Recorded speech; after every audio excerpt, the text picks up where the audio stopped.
Mr. President, ladies and gentlemen, I didn't intend to come here this year. My country is at war, fighting for its life. But after I heard the lies and slanders leveled at my country by many of the speakers at this podium, I decided to come here and set the record straight.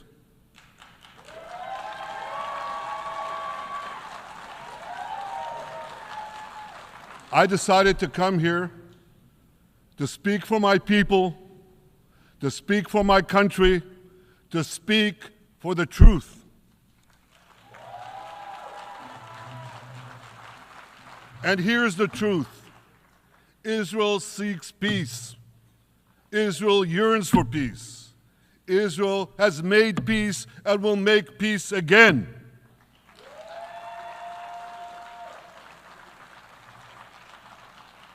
Yet we face savage enemies who seek our annihilation, and we must defend ourselves against these savage murderers. Our enemies seek not only to destroy us, they seek to destroy our common civilization and return all of us to a dark age of tyranny and terror. When I spoke here last year, I said we faced the same timeless choice that Moses put before the people of Israel thousands of years ago. As we were about to enter the Promised Land, Moses told us that our actions will determine whether we bequeath to future generations a blessing or a curse. And that is the choice we face today. The curse of Iran's unremitting aggression, or the blessing of a historic reconciliation between Arab and Jew. In the days that followed that speech, the blessing I spoke of came into sharper focus. A normalization deal between Saudi Arabia and Israel seemed closer than ever. But then came the curse of October 7th. Thousands of Iranian-backed Hamas terrorists from Gaza burst into Israel in pickup trucks, on motorcycles, and they committed unimaginable atrocities. They savagely murdered 1,200 people. They raped and mutilated women. They beheaded men. They burned babies alive. They burnt entire families alive, babies, children, parents, grandparents, in scenes reminiscent of the Nazi Holocaust. Hamas kidnapped 251 people from dozens of different countries, dragging them into the dungeons of Gaza. Israel has brought home 154 of these hostages, including 117 who returned alive. I want to assure you, we will not rest until the remaining hostages are brought home too. And some of their family members are here with us today. I ask you to stand up.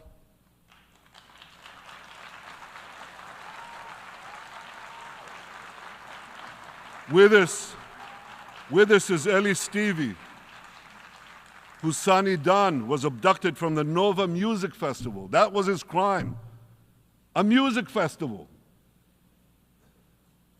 And these murderous monsters took him. Kobe Smirno, whose son Jonathan was murdered, and his corpse was taken into the dungeons, into the terror tunnels of Gaza. A corpse held hostage. Salim al-Atrash, whose brother Muhammad, a brave Arab-Israeli soldier, was murdered. His body too was taken to Gaza.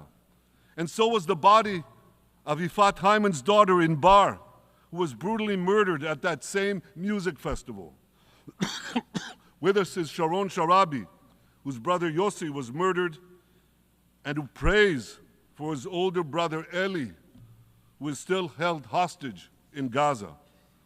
And with us too is Izhar Lifsich from Kibbutz Nir Oz, a kibbutz that was wiped out by the terrorists. Thankfully, we achieved the release of his mother Yocheved, but his father Oded is still languishing in an underground terrorist hell of Hamas. I again promise you, we will return your loved ones home. We will not spare that effort until this holy mission is accomplished.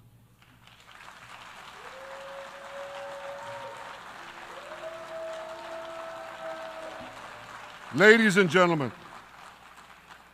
the curse of October 7th began when Hamas invaded Israel from Gaza, but it didn't end there. Israel was soon forced to defend itself on 6 more war fronts organized by Iran. On October 8th, Hezbollah attacked us from Lebanon. Since then, they fired over 8,000 rockets at our towns and cities, at our civilians, at our children. 2 weeks later, the Iran-backed Houthis in Yemen launched drones and missiles at Israel, the first of 250 such attacks, including one yesterday aimed at Tel Aviv. Iran's Shiite militias in Syria and Iraq have targeted Israel dozens of times over the past year as well. Fueled by Iran, Palestinian terrorists in Judea and Samaria perpetrated scores of attacks there and throughout Israel. And last April, for the first time ever, Iran directly attacked Israel from its own territory, firing 300 drones, cruise missiles, and ballistic missiles at us. I have a message for the tyrants of Tehran. If you strike us, we will strike you. There is no place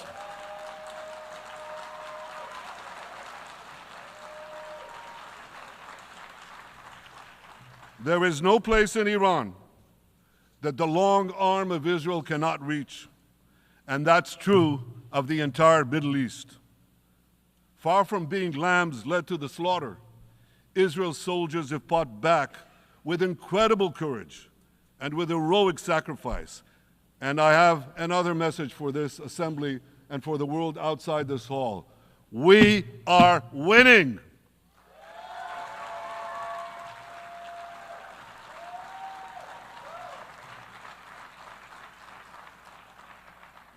Ladies and gentlemen, as Israel defends itself against Iran in the seven-front war, the line separating the blessing and the curse could not be more clear. This is the map I presented here last year. It's a map of a blessing. It shows Israel and its Arab partners forming a land bridge connecting Asia and Europe between the Indian Ocean and the Mediterranean Sea. Across this bridge, we will lay rail lines, energy pipelines, fiber optic cables, and this will serve the betterment of 2 billion people. Now look at this second map. It's a map. Look at the second map. It's a map of a curse. It's a map of an arc of terror that Iran has created and imposed from the Indian Ocean to the Mediterranean. Iran's malignant arc has shut down international waterways. It cuts off trade. It destroys millions, destroys nations from within, and inflicts misery on millions. On the one hand, a bright blessing, a future of hope. On the other hand, a dark future of despair. And if you think this dark map is only a curse for Israel, if you think that, then you should think again.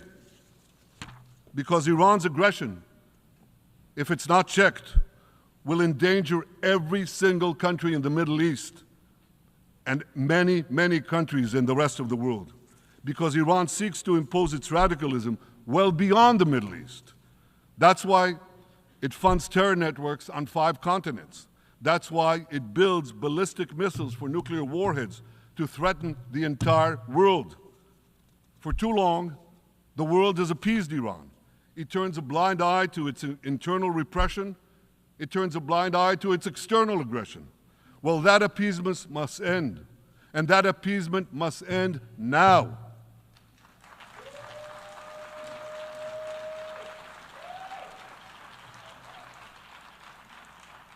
Nations of the world should support the brave people of Iran who want to rid themselves of this evil regime. Responsible governments should not only support Israel in rolling back Iran's aggression, they should join Israel. They should join Israel in stopping Iran's nuclear weapons program. In this body, in the Security Council, we're going to have a deliberation in a few months. And I call on the Security Council to snap back UN Security Council sanctions against Iran, because we must all do everything in our power to ensure that Iran never gets nuclear weapons.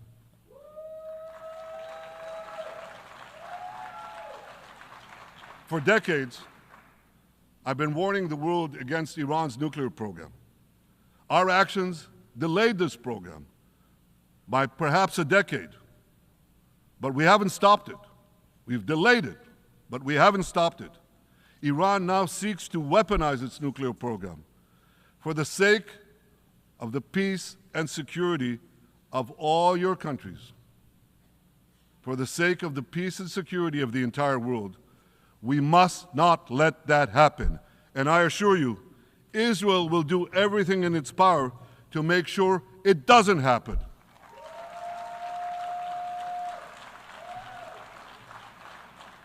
So, ladies and gentlemen, the question before us is simple. Which of these two maps that I showed you will shape our future? Will it be the blessings of peace and prosperity for Israel, our Arab partners, and the rest of the world? Or will it be the curse in which Iran and its proxies spread carnage and chaos everywhere? Israel has already made its choice. We've decided to advance the blessing. We're building a partnership for peace with our Arab neighbors while fighting the forces of terror that threaten that peace. For nearly a year, the brave men and women of the IDF have been systematically crushing Hamas's terror army that once ruled Gaza. On October 7th, the day of that invasion into Israel, that terror army numbered nearly 40,000 terrorists. It was armed with more than 15,000 rockets. It had 350 miles of terror tunnels, an underground network bigger than the New York subway system, which they used to wreak havoc above and below ground. A year later, the IDF has killed or captured more than half of these terrorists, destroyed over 90% of their rocket arsenal, and eliminated the key segments of their terror tunnel network. In major military operations,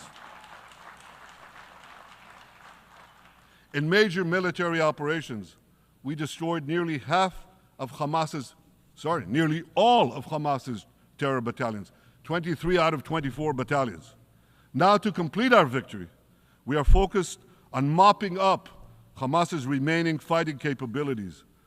We are taking out senior terrorist commanders and destroying remaining terrorist infrastructure. But all the while, and I'll say this one more time, we remain focused on our sacred mission, bringing our hostages home, and we will not stop until that mission is complete. Now, ladies and gentlemen, even with Hamas's greatly diminished military capability, the terrorists still exercise some governing power in Gaza by stealing the food that we enable aid agencies to bring into Gaza. Hamas steals the food, and then they hike the prices.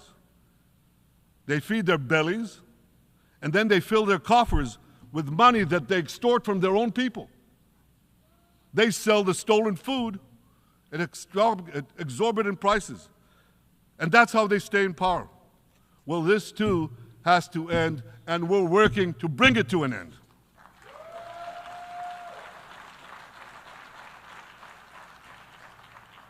And the reason is simple. Because if Hamas stays in power, it will regroup, rearm, and attack Israel again and again and again, as it is vowed to do. So Hamas has got to go.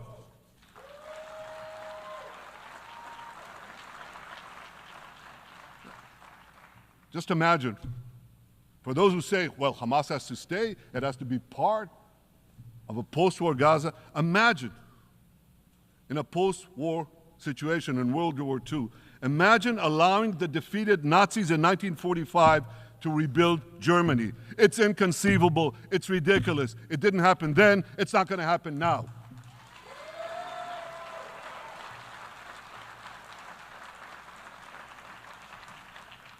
This is why Israel will reject any rule for Hamas in a post-war Gaza. We don't seek to resettle Gaza.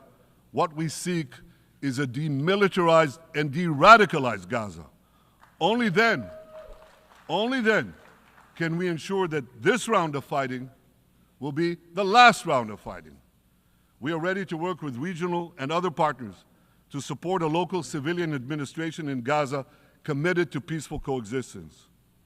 As for the hostages, I have a message for the Hamas captors. Let them go. Let them go. All of them.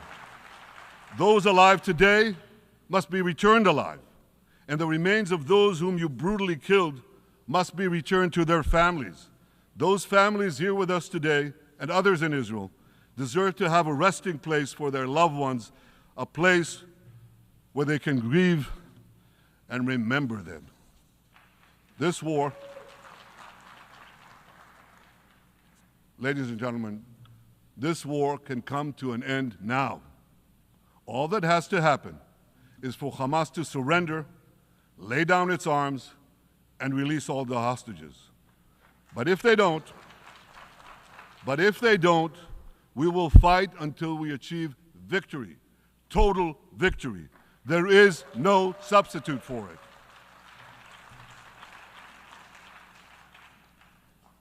Israel must also defeat Hezbollah in Lebanon. Hezbollah is the quintessential terror organization in the world today. It has tentacles that span in all continents. It has murdered more Americans and more Frenchmen than any group except bin Laden. It's murdered the citizens of many countries represented in this room. And it has attacked Israel viciously over the last 20 years, in the last year, completely unprovoked. A day after the Hamas massacre, on October 7th, Hezbollah began attacks against Israel, which forced more than 60,000 Israelis on our northern border to leave their homes, becoming refugees in their own land. Hezbollah turned vibrant towns in the north of Israel into ghost towns. So I want you to think about this in equivalent American terms. Just imagine if terrorists turned El Paso and San Diego into ghost towns. Then ask yourself, how long would the American government tolerate that? A day? A week? A month? I doubt they tolerate it even for a single day. Yet Israel has been tolerating this intolerable situation for nearly a year. Well, I've come here today to say, enough is enough.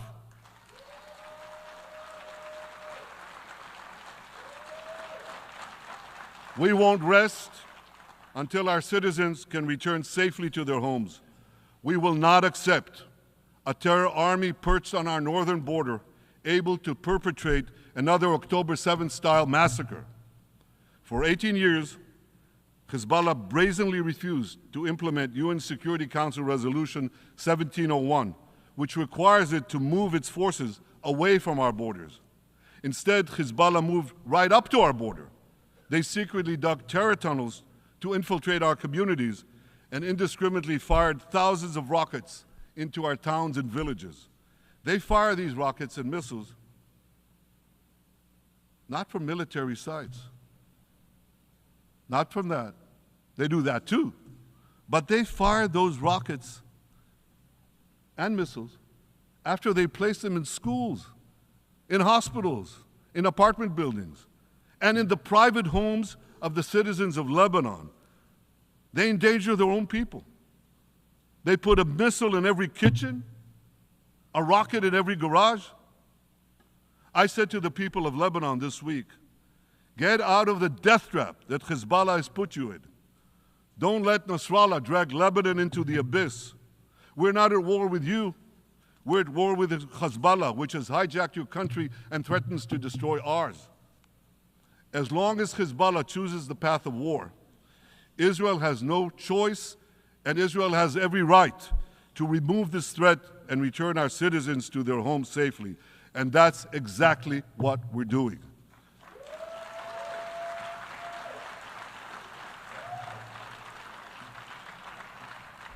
Just this week, the IDF destroyed large percentages of Hezbollah's rockets, which had built with Iran's funding for 3 decades. We took out senior military commanders who not only shed Israeli blood, but American and French blood as well. And then we took out their replacements, and then the replacements of their replacements.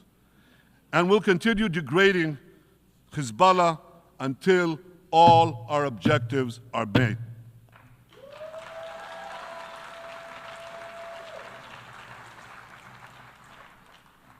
Ladies and gentlemen, we're committed to removing the curse of terrorism that threatens all civilized societies.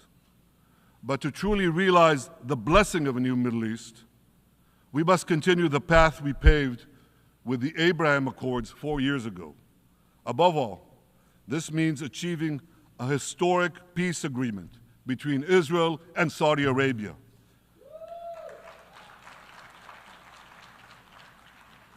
And having seen the blessings that we've already brought with the Abraham Accords, the millions of Israelis who've already flown back and forth across the Arabian Peninsula, over the skies of Saudi Arabia, to the Gulf countries, the trade, the tourism, the joint ventures, the peace, I say to you, what blessings such a peace with Saudi Arabia would bring. It would be a boon to the security and economy of our 2 countries. It would boost trade and tourism across the region. It would help transform the Middle East into a global juggernaut. Our 2 countries could cooperate on energy, water, agriculture, artificial intelligence, and many, many other fields. Such a peace, I'm sure, would be a true pivot of history. It would usher in a historic reconciliation between the Arab world and Israel, between Islam and Judaism, between Mecca and Jerusalem. While Israel is committed to achieving such a peace, Iran and its terror proxies are committed to scuttling it. That's why one of the best ways to foil Iran's nefarious designs is to achieve the peace. Such a peace would be the foundation for an even broader Abrahamic alliance. And that alliance would include the United States, Israel's current Arab peace partners, Saudi Arabia, and others who choose the blessing of peace. It would advance security and prosperity across the Middle East and bring enormous benefits to the rest of the world. With American support and leadership, I believe this vision can materialize, and much sooner than people think. And as the Prime Minister of Israel, I will do everything in my power to make it happen. This is an opportunity that we and the world should not let go by.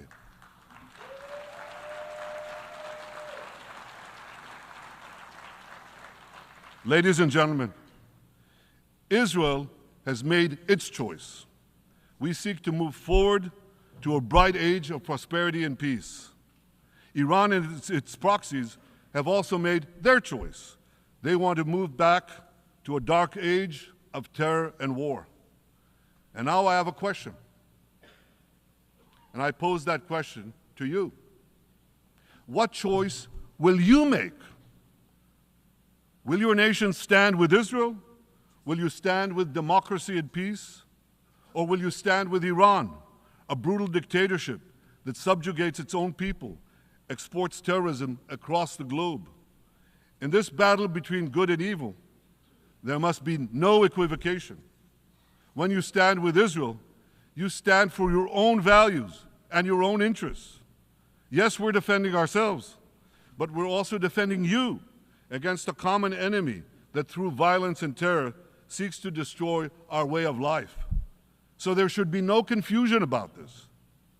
But unfortunately, there is a lot of it in many countries and in this very hall, as I've just heard.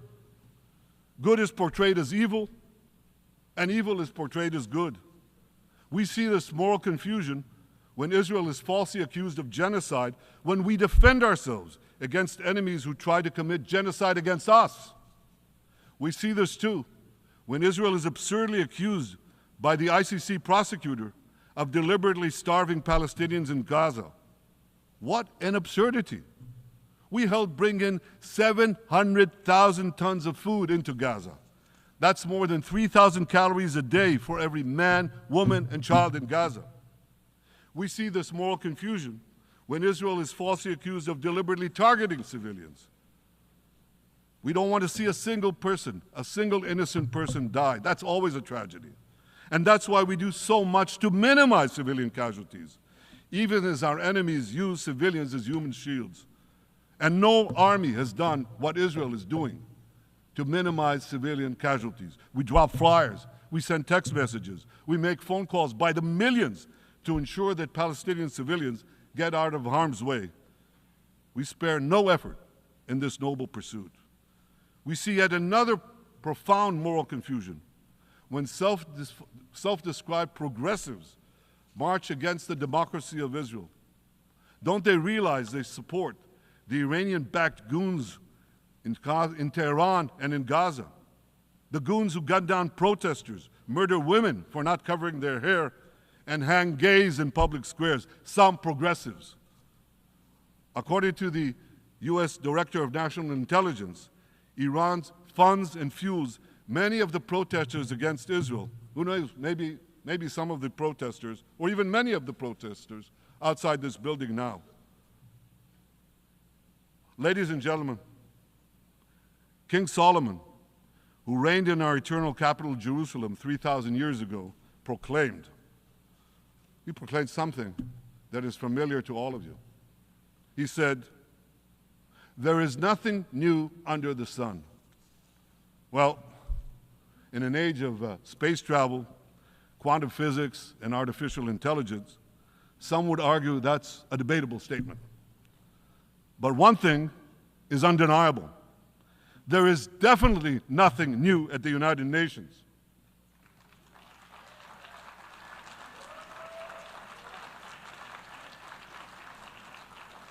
Take it from me. I first spoke from this podium as Israel's ambassador to the UN in 1984. That's exactly 40 years ago. And in my maiden speech here, I think it's the same podium, by the way. In my maiden speech here, I spoke against a proposal to expel Israel from this body.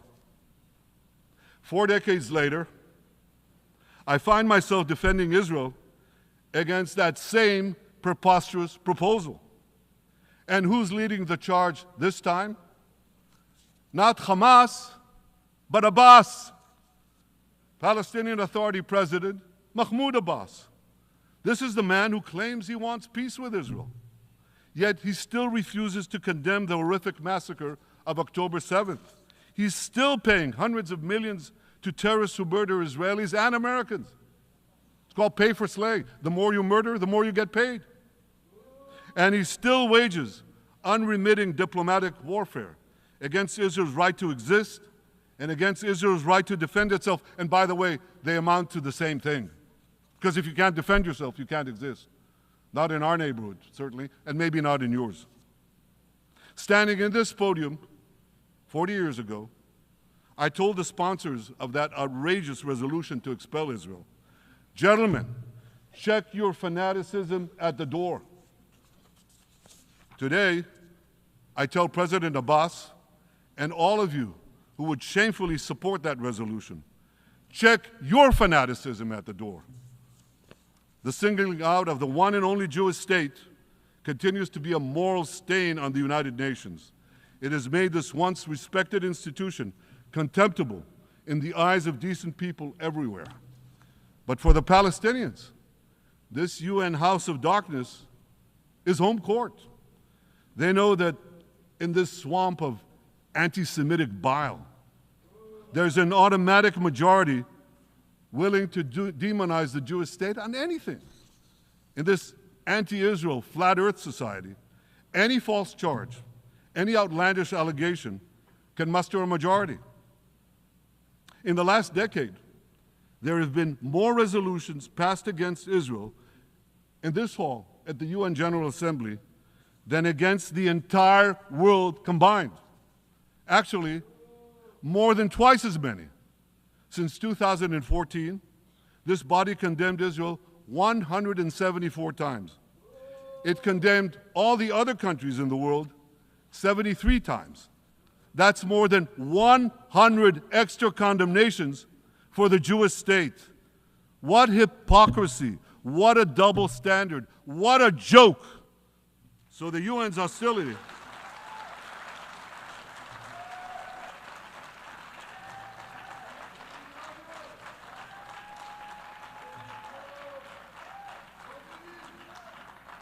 So all the speeches you heard today, all the hostility directed at Israel this year, it's not about Gaza. It's about Israel. It's always been about Israel's very existence. And I say to you, until Israel, until the Jewish state is treated like other nations, until this anti-Semitic swamp is drained, the UN will be viewed by fair-minded people everywhere as nothing more than a contemptuous farce.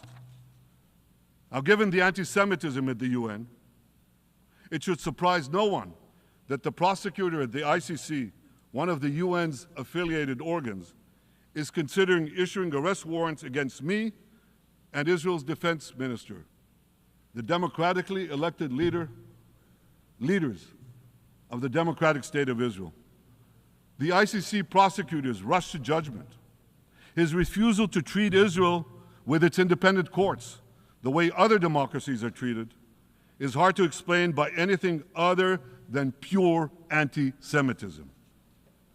Ladies and gentlemen, the real war criminals are not in Israel. They're in Iran. They're in Gaza, in Syria, in Lebanon, in Yemen.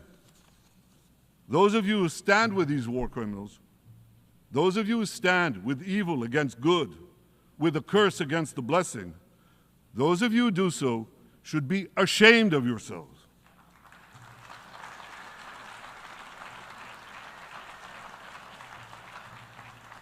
But I have a message for you. Israel will win this battle. We'll win this battle because we don't have a choice. After generations in which our people were slaughtered, remorselessly butchered, and no one raised a finger in our defense, we now have a state. We now have a brave army, an army of incomparable courage, and we are defending ourselves. As the book of Samuel says in the Bible, Netzach Yisrael lo yishaker. The eternity of Israel will not falter.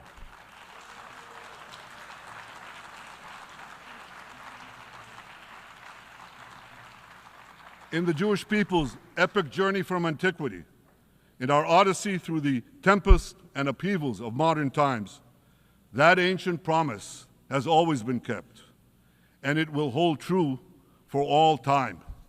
To borrow a great poet's phrase, Israel will not go gently into that good night. We will never need to rage against the dying of the light, because the torch of Israel will forever shine bright.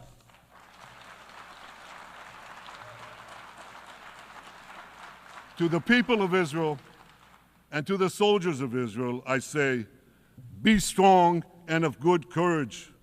חזקו ואמצו ואל תיראו מפניהם, כי אדוני אלוהיך הוא ההולך עמך, לא ירפך ולא יעזבך.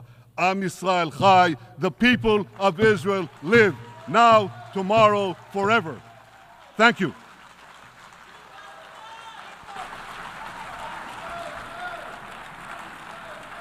On behalf of the Assembly, I wish to thank the Prime Minister of the State of Israel